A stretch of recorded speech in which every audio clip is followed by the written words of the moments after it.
História da Palavra.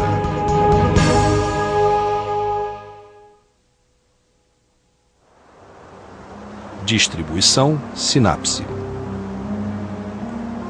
No centro de uma parede rochosa gigantesca há uma passagem para os tempos antigos.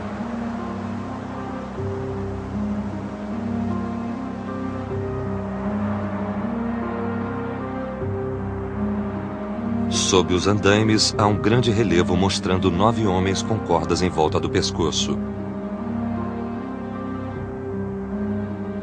Alguém olha ferozmente para eles, enquanto pisa sobre outra pessoa que implora por sua vida. Quem são essas pessoas? Qual é a natureza das inscrições que preenchem a superfície em torno do relevo? A interpretação das inscrições de Berristum achadas aqui foi uma tarefa monumental que ajudou os pesquisadores modernos a recuperar uma parte da história da humanidade há muito esquecida. O desafio sem fim.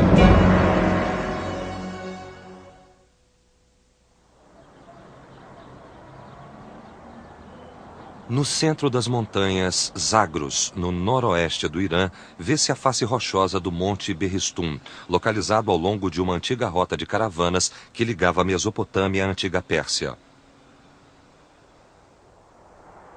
A altura desta encosta é de cerca de 500 metros, enquanto o relevo e as inscrições têm 69 metros de altura. É quase impossível subir além de 40 metros sem algum tipo de ajuda mecânica.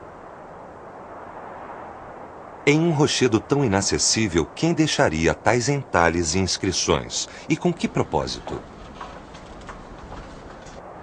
Quem eram os homens ali esculpidos e o que significavam as inscrições? Por muitos anos, as inscrições misteriosas do Monte Berristum foram um enigma desconcertante esperando ser desvendado. A primeira pessoa a tentar interpretar as inscrições foi um oficial do exército britânico chamado Henry C. Rawlinson. Ele era linguista e, quando servia nesta área em 1835, ele começou a copiar as inscrições. Ele descia pela parede rochosa desde o topo usando cordas amarradas ao corpo, copiando as inscrições com uma das mãos e segurando a corda com a outra. Ele conseguiu copiar a inscrição inteira em 10 anos. Rawlinson arriscava a vida diariamente, mas o perigo compensou quando um padrão emergiu da estrutura da inscrição. Sob um exame minucioso, a inscrição parece ser composta de 4 seções. Porém, a seção inferior esquerda e a superior direita parecem ser inscrições da mesma escrita. Acredita-se que essa seção foi reentalhada devido ao desgaste excessivo da primeira. Agora está claro que as inscrições formam 3 seções distintas. Começando com a escrita mais simples, os estudiosos referem-se às seções como primeira, segunda e terceira escritas. Após muita pesquisa e análise, descobriu-se que a primeira escrita era persa antigo, a segunda era elamita e a terceira acádio. A primeira chave para resolver o mistério era o persa antigo. Como essa escrita poderia ser interpretada? Adam Taraya Baushi Husayashia Bajarka Husayashia Nam Husayashia Parusai.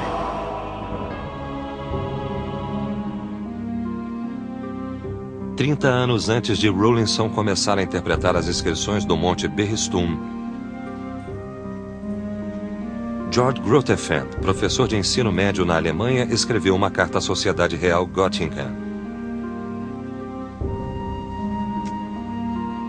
Na carta ele explicava ter interpretado parte da escrita cuneiforme nas paredes do palácio em Persépolis.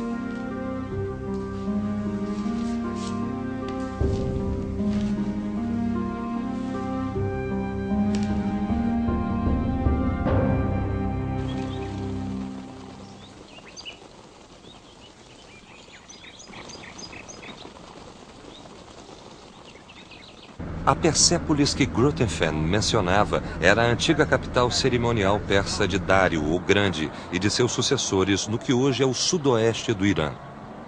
Nesta área, o primeiro tipo de escrita achado em Berristum, o persa antigo, era amplamente usado. A Pérsia foi a primeira nação a unificar aquilo que os estudiosos britânicos chamavam de Oriente na época, e até o rio Indo a leste, até a Anatólia a oeste, onde hoje é a Turquia, até os mares Aral e Cáspio ao norte e até a Etiópia ao sul, foi o maior império conhecido até aquela época.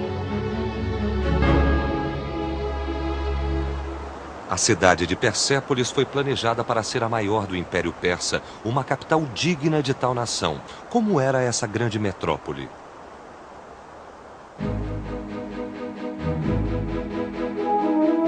Persépolis se localizava sobre um estilóbato de pedra com mais de 20 metros de altura. Entre outras grandes estruturas havia a enorme Apadana, a sala de audiência de Dário, a Sala do Trono, a Sala das 100 Colunas, o Palácio Particular de Xerxes e o Tesouro Real.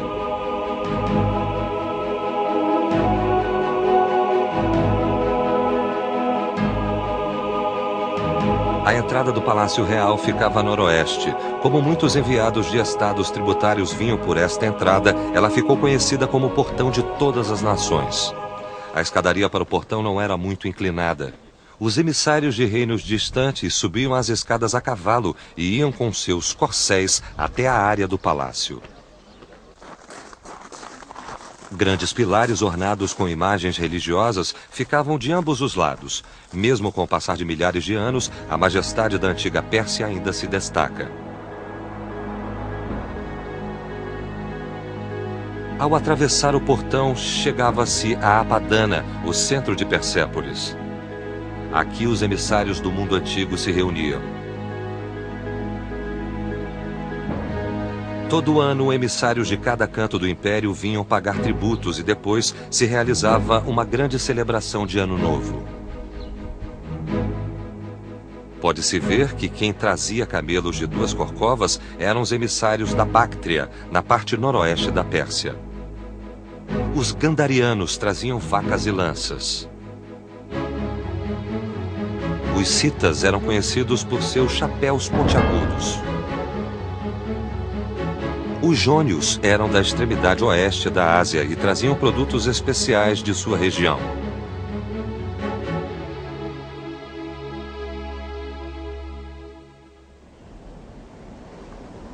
Apadana, o centro de Persépolis, era também o coração do mundo antigo.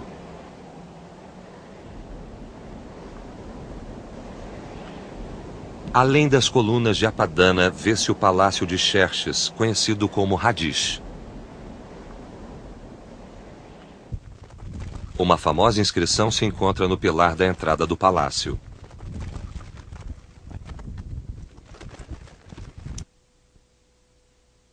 É conhecida como Inscrição de Persépolis, aquela que George Grotefend começou a interpretar em 1803.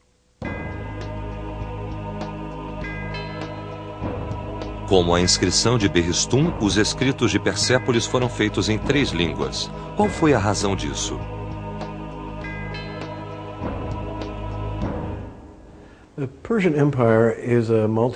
O Império Persa era uma sociedade multilingüe, pois era muito grande e incluía diferentes povos e seus idiomas. Nas inscrições, eles usavam 3 línguas, uma antiga, da mesma região que existiu por longo tempo, chamada Elamita, e a terra se chamava Elam. Também usavam a própria língua, o persa, e, finalmente, um terceiro idioma, o acádio, que por séculos foi usado em todo o Oriente Próximo para comunicação e escrita internacional. Eles usaram essas 3 línguas em suas inscrições.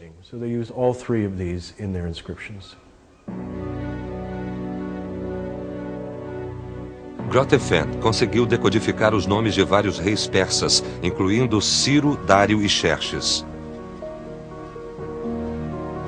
Porém, devido à posição de Grotefend de simples professor de ensino médio, a Sociedade Real Göttingen nunca aceitou sua tese.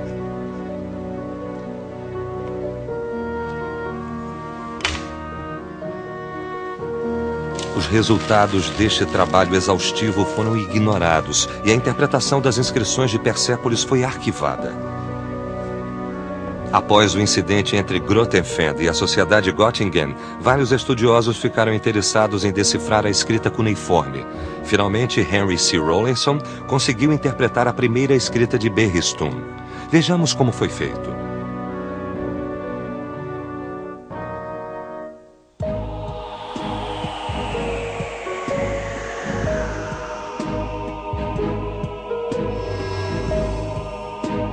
Havia um total de 42 símbolos usados na primeira coluna da inscrição de Berristum. A primeira sentença continha 59 letras.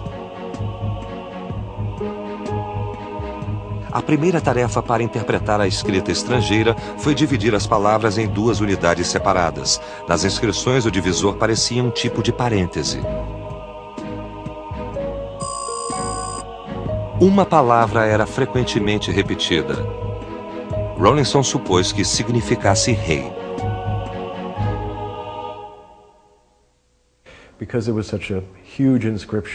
Como era uma inscrição enorme, ela poderia se referir a reis. Procuraram fórmulas em textos de períodos posteriores do período sassaniano, quando inscrições reais geralmente começavam com a fórmula: sou fulano de tal, o grande rei, rei dos reis, rei da Pérsia. E supuseram que a mesma fórmula poderia se aplicar nestas inscrições. Seguindo essa metodologia, a primeira parte da escrita foi considerada como sendo eu. Em sânscrito, que pertence à mesma família indo-iraniana que o persa antigo, a palavra eu é representada pelo som aham.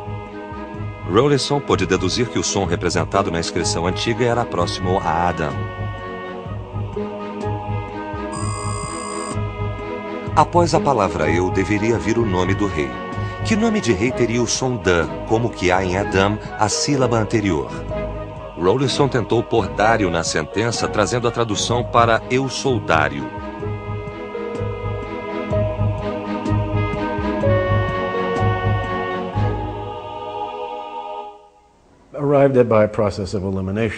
Ele chegou a isso por eliminação, suponho.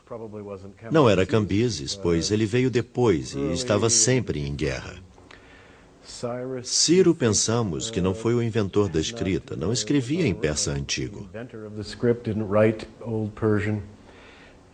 Apesar de ser grande conquistador, coube a Dário consolidar o império e começar a organizar sua administração. Então, era o palpite mais provável. Após todas as tentativas e erros, suposições e hipóteses, a primeira sentença foi finalmente interpretada. Adam, Darayavaush, Hazayatia, Vazarka, Hazayatia, Hazayatia Now, Hazayatia Parsai. Eu sou Dário, o grande rei, o rei dos reis, o rei da Pérsia.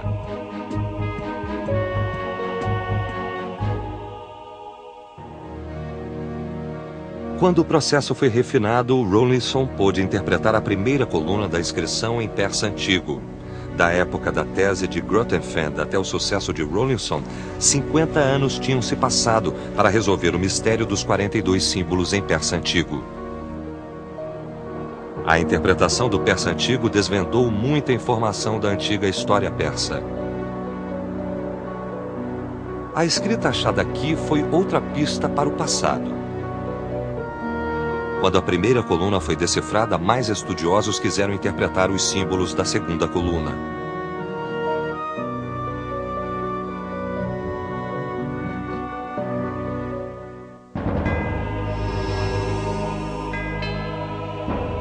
Utariaushi, Sunkiru iru Shaira, Sunkiru idina, Sunkiru parushika.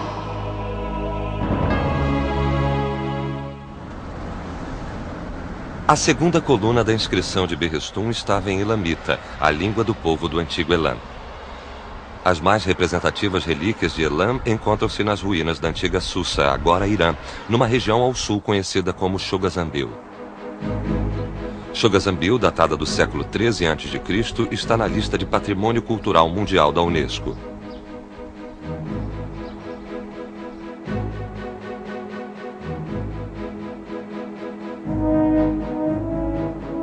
Em persa, Chogazambil significa grande montanha em forma de cesto.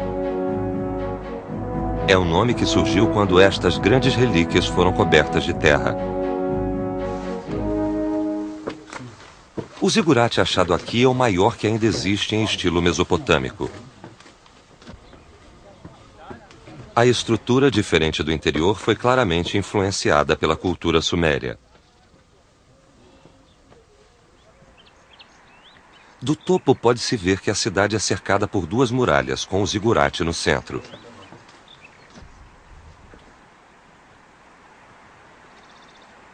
Na parte noroeste do zigurate há 3 construções quadradas. Esse era o local do santuário, onde os elamitas adoravam seus deuses. Aqui, inúmeras relíquias foram descobertas. Entre elas, tijolos com figuras entalhadas, mais de 100 selos cilíndricos, cabos de espadas e pontas de flechas com inscrições e esculturas de animais.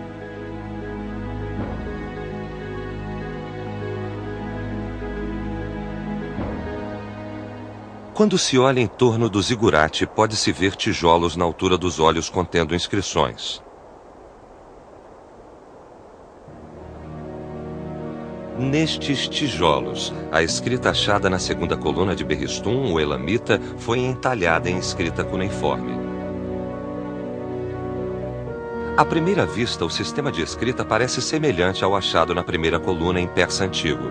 Mas uma análise mais detalhada mostra que é muito mais complexa e contém mais símbolos.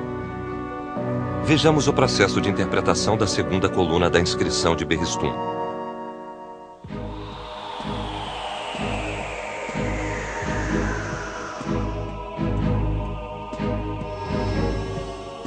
A interpretação da segunda coluna começou com o conteúdo já interpretado da primeira. Uma das características mais reconhecíveis da segunda coluna são os nomes próprios e nomes referentes a cargos, precedidos por um símbolo que parece um prego. Com a ajuda desses símbolos, pode-se supor o papel da letra seguinte na frase.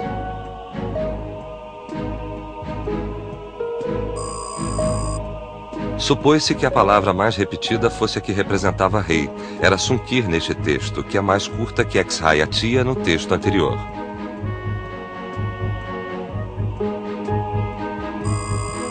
Como na primeira coluna, supôs-se que a primeira palavra fosse eu. Trabalhando com essa hipótese, os pesquisadores puderam dizer, eu sou o rei. Baseando-se na palavra Dário na primeira coluna, os pesquisadores puderam achar a palavra representando Dário na segunda e adicionar Dá a ela. Era Dariaush, ou Dário. A interpretação do elamita foi exaustiva e lenta, mas de forma alguma uma tarefa impossível. Dariaush, Sunkir, Irshara, Sunkir, Sunkirena, Sunkir, Parsika.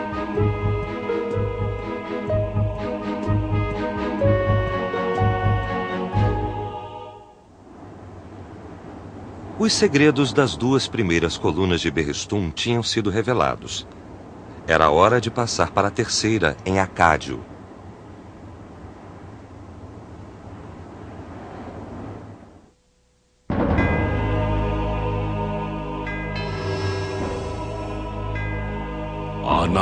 아나쿠타리아무시 샤루라부 샤룬사리 샤루인나파르스.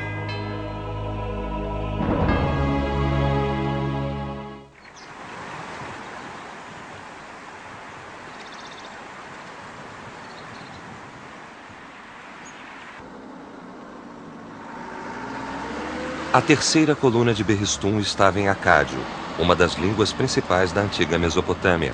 O centro da Mesopotâmia era a Babilônia.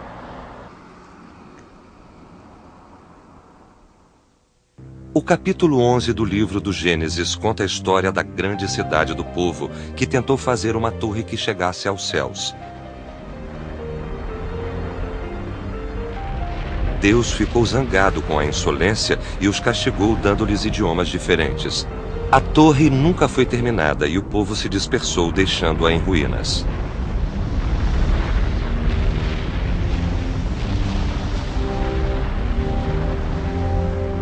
Diz a Bíblia que a Babilônia foi atirada ao caos quando a barreira da linguagem se ergueu.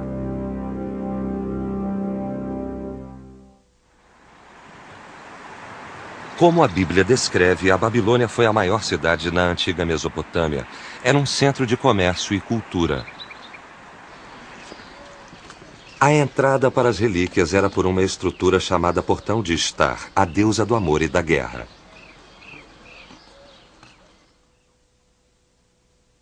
Ao se passar pelo portão e penetrar as ruínas, acha-se o palácio de Nabucodonosor II, recentemente restaurado. Foi ele o rei que presidiu a Era de Ouro da Nova Babilônia. Próximo ao palácio, vêm-se as ruínas dos famosos Jardins Suspensos da Babilônia. Os Jardins Suspensos foram construídos por Nabucodonosor II para sua rainha, que veio da Média, um país antigo onde hoje está o noroeste do Irã.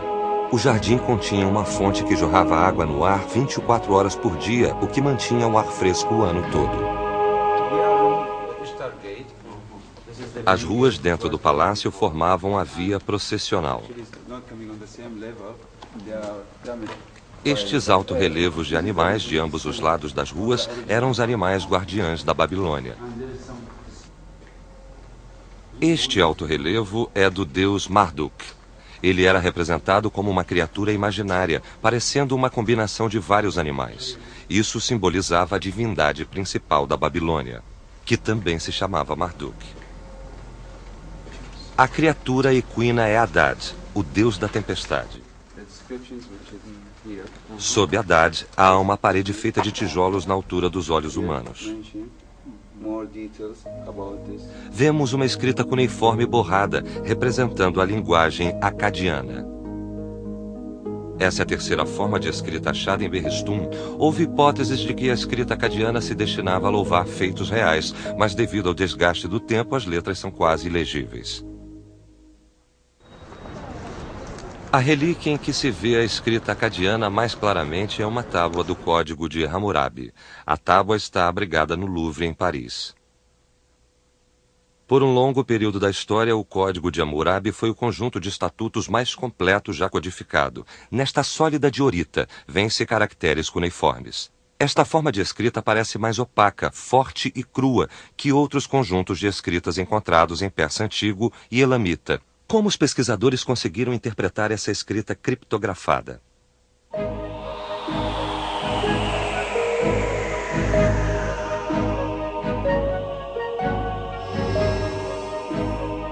A terceira coluna era um conjunto de escrita desconcertante, mas comparável às outras línguas antigas achadas na inscrição.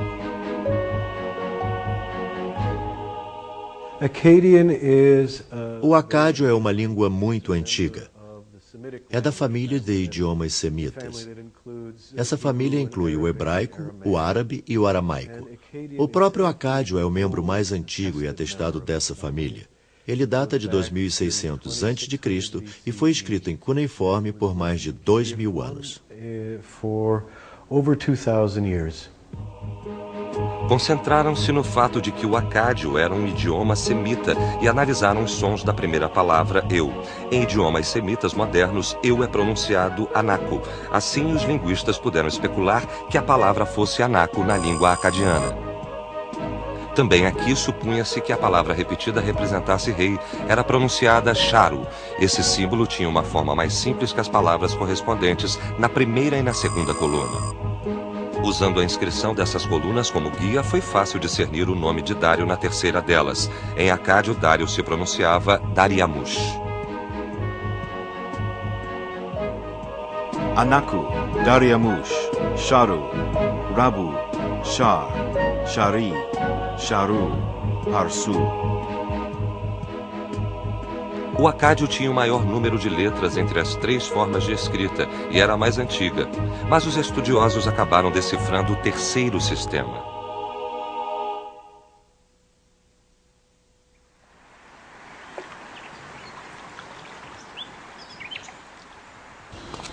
Na primavera de 1857, a Sociedade Real Asiática de Londres conduziu um teste importante. Na época, vários estudiosos diziam ter interpretado a terceira coluna com sucesso. Esta é uma coleção de trabalhos publicados. A sociedade deu um novo cuneiforme a 4 estudiosos diferentes: Henry Rawlinson, Edward Hincks, William Fox Talbot e Julius Oppert, e pediu a cada um que decifrasse os escritos apresentados. A inscrição do cilindro de Tiglat-Pileser I. Ele veio da tumba de Tiglat-Pileser I, rei da Assíria. Era a primeira vez que a inscrição era revelada. Se os 4 estudiosos que decifraram a terceira coluna chegassem à mesma tradução sem consultar um ao outro, a sociedade poderia declarar oficialmente que o mistério da terceira coluna da inscrição de Berristum estava resolvido. O resultado do processo saiu em 6 de junho de 1857. As 4 inscrições da competição para traduzir o selo do cilindro foram abertas na sociedade. Estavam substancialmente de acordo e percebeu-se que, a partir de então, a escrita cuneiforme não era mais desconhecida. Todas as outras inscrições nessa língua poderiam ser traduzidas.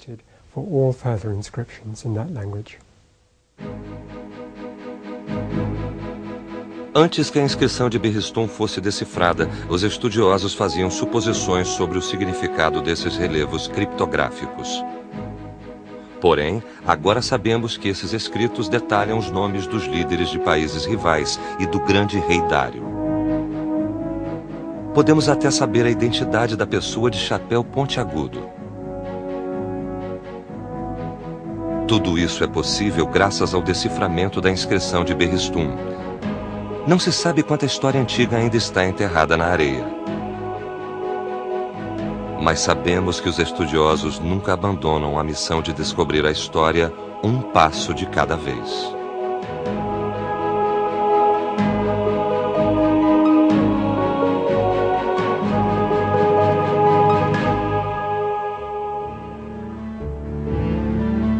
Versão brasileira, Vison Voice Rio.